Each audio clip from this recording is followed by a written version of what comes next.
Gary Pasquez and Pete Arbogast outside of the John McKay Center, where we just watched the introduction press conference for Lynn Swann as the new Trojan Athletic Director. Off the top, what were your thoughts of the speech by Swann? There is nothing not to like about Lynn Swann if you're a USC Trojan fan. He's a hero here, and I think he'll do a fine job.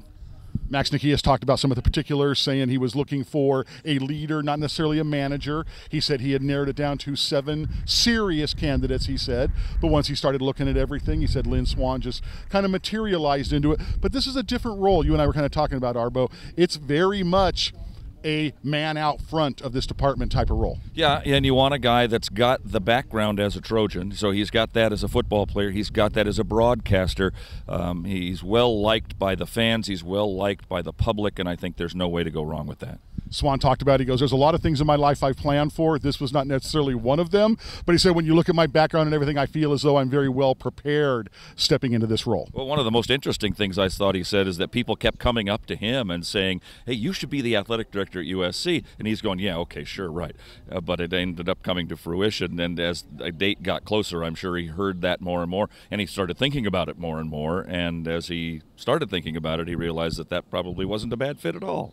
And he kind of mentioned a couple things that he said fit his role in this department. He said, number one, I listen, which is a nice trait to have. He said he understands his skill set, and he also says that he is not afraid to make a decision. All 3 of those things, nice components for an athletic director. Sure, and there's a lot of things going on here at the university still with the Coliseum project and with the turnover of the football staff, and now the football team starting to re-energize itself after being in the dark for so many years here because of the NCAA restrictions. Enfield just got a 2-year bump on his contract, so the basketball team is doing well. The Olympic sports are generally doing well.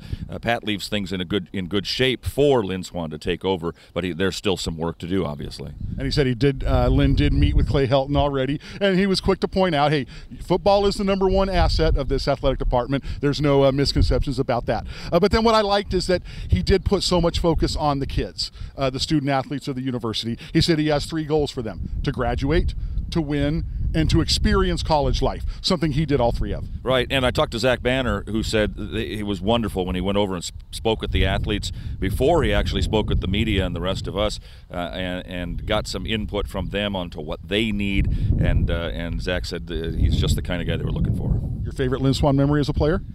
Well, it's actually kind of all over the place. You think about him as a pro when he was winning Super Bowls with Pittsburgh and making us proud after he was a USC player. I think that game against Texas A&M in the Bluebonnet Bowl, when Texas A&M was supposed to win the game and Lynn Swann just took the game over and won it himself.